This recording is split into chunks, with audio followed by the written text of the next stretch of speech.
르호보암이 강경책을 쓰겠다 그랬더니 우리는 이제 다윗의 집과 무슨 관계가 있느냐.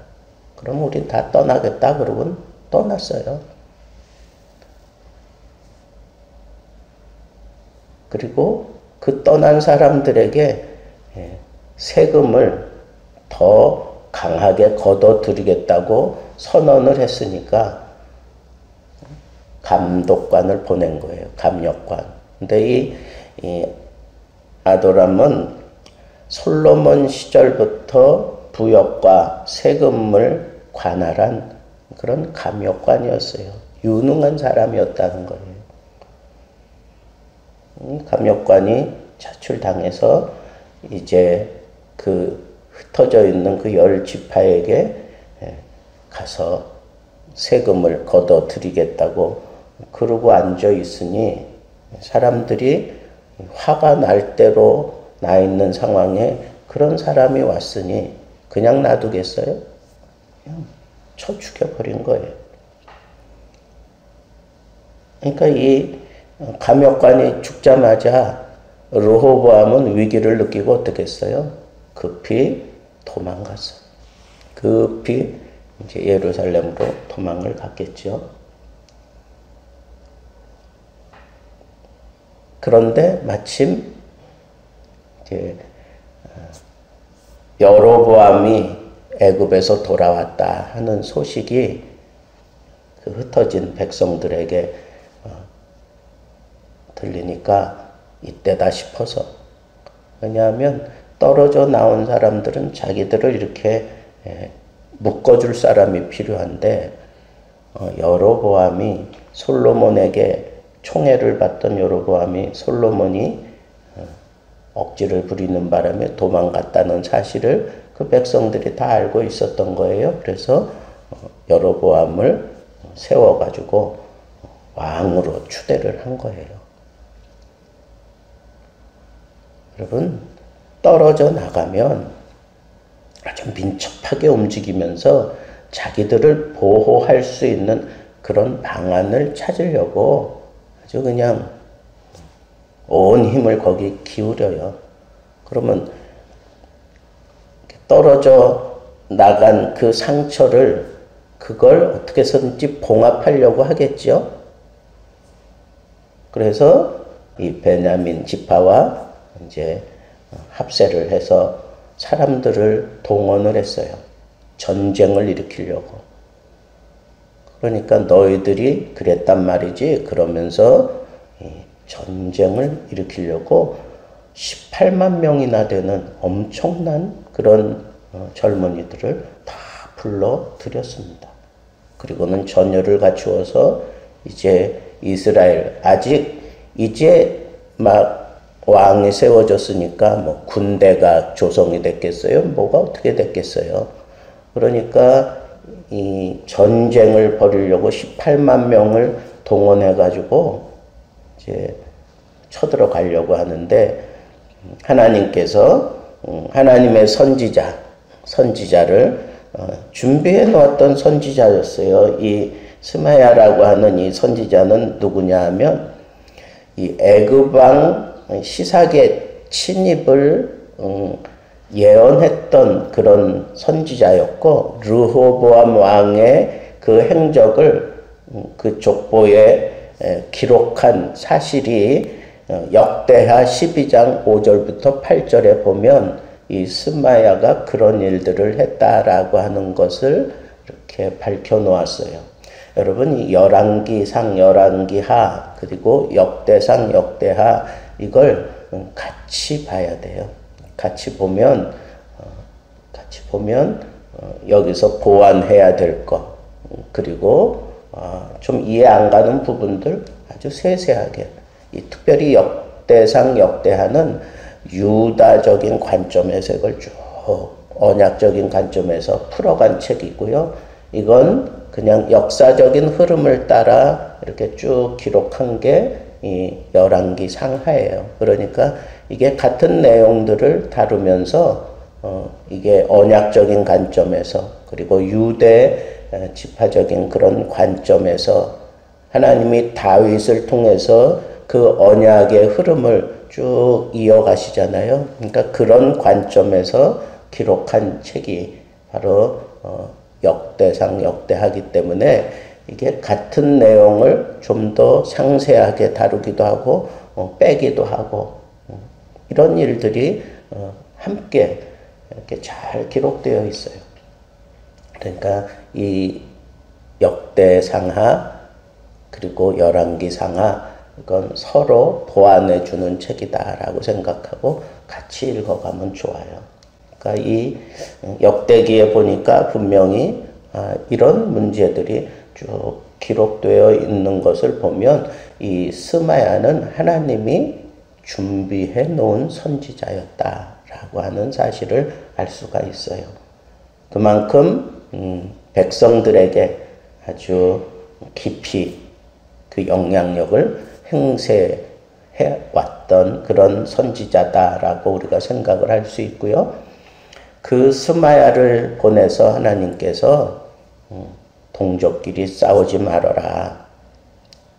그리고 이렇게 분열된 건 이건 하나님이 계획하고 실행하신 일이다라고 하는 사실을 분명하게 밝힙니다. 그러니까 왕에 의해서 강제로 동원됐던 이 18만 명이 하나님이 그랬다 그러는데 뭐라 그러겠어요. 그러니까 여기서 그냥 해산되고 맙니다.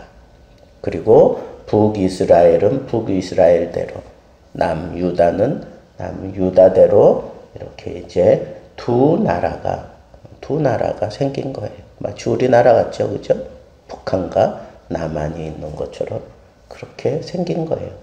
본래는 하나였는데 이게 이런 일들로 인해서 이렇게 갈라지는 거예요.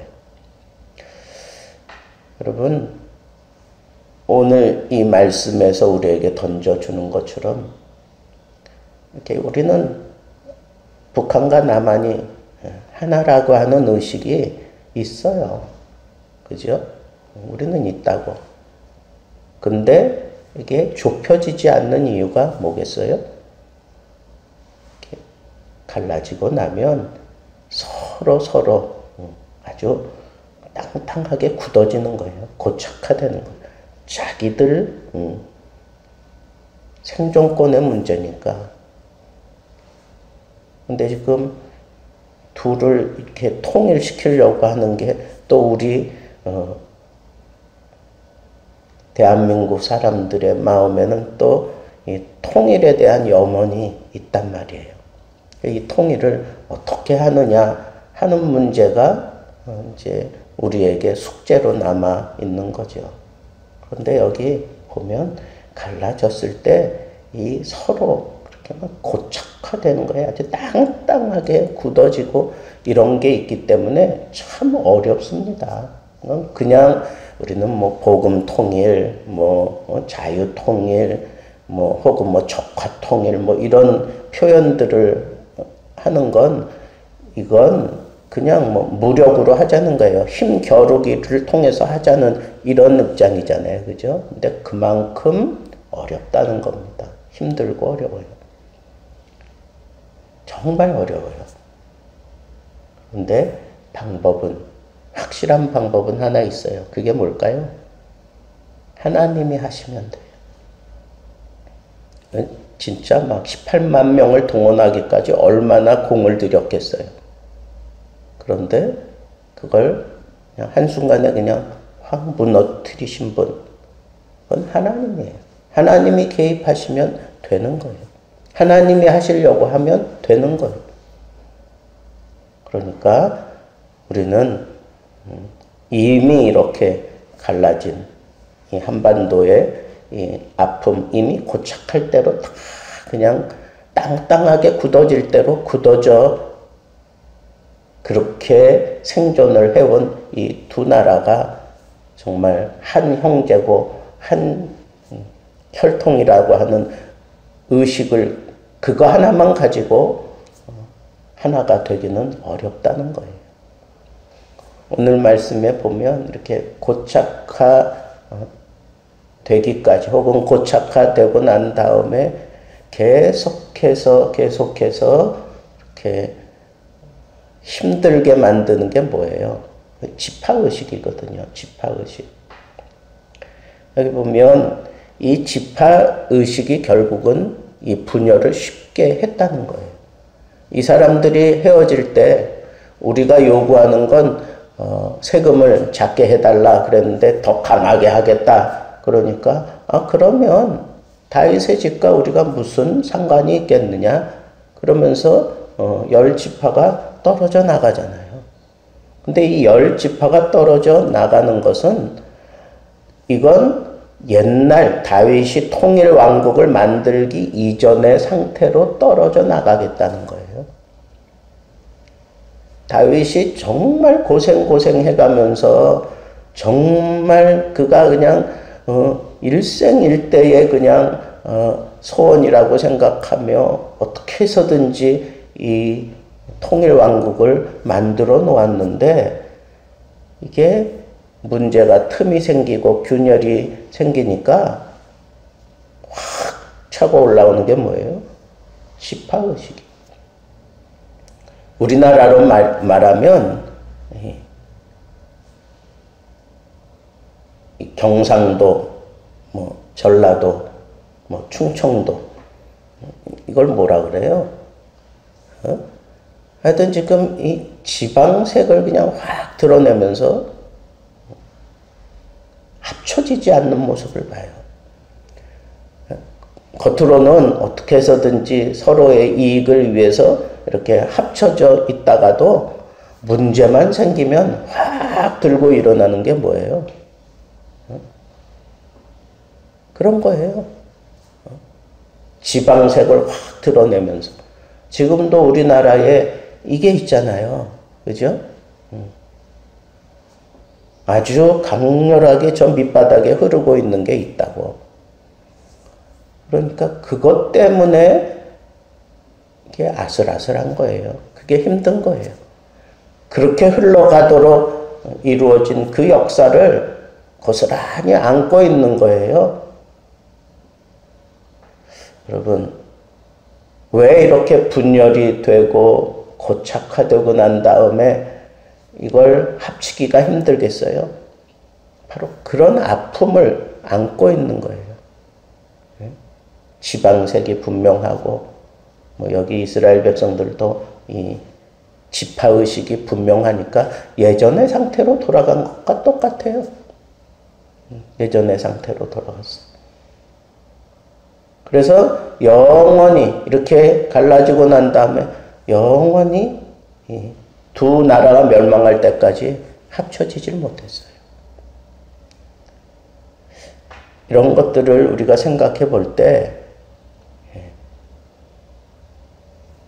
도대체 하나님의 뜻은 어디에 있는 건가? 이런 많은 어려움 속에서 통일 왕국을 만들어 놓았던 그 이스라엘이 다시 이렇게 분열될 수밖에 없도록 그냥 하나님이 뒷짐지고 계신 그 까닭이 뭘까? 그건 죄 때문이에요. 죄. 하나님의 명령을 어기고 하나님의 뜻을 무시하고 자기들 멋대로 그렇게 행사하다가 결국은 갈라지게 된 거예요. 개인에게도 그렇지만 가정에도 그렇고 기업도 마찬가지고 나라도 마찬가지입니다. 죄를 허용하고 죄를 따라 살면서는 통일은 없어요. 온전히 하나가 되는 것은 없어요.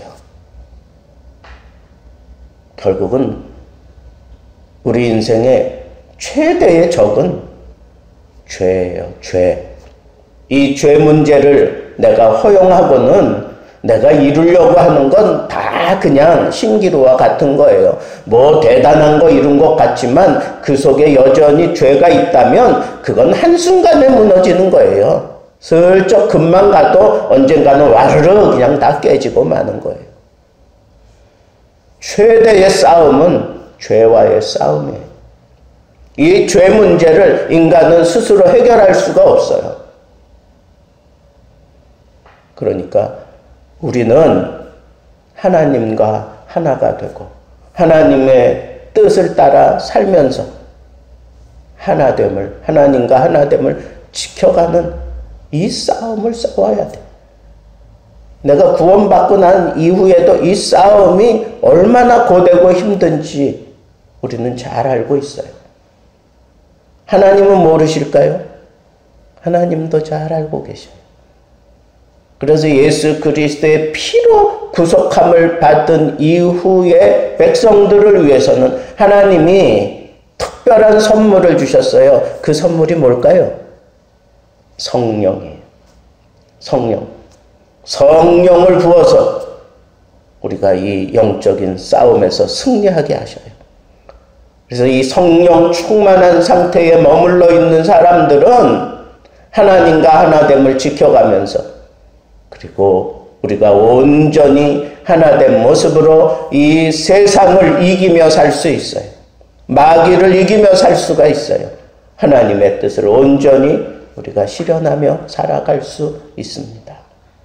여러분, 오늘 우리가 달리고 찢기고 분열되는 이 세상의 소용돌이 속에서 어떻게 해서든지 우리가 하나님의 뜻을 지키고 하나님이 원하는 그런 삶을 살아갈 수 있는 유일한 방법, 그건 하나님과 하나가 되는 거예요. 하나님의 선물을 받고 죄와 싸워서 승리하며 사는 겁니다.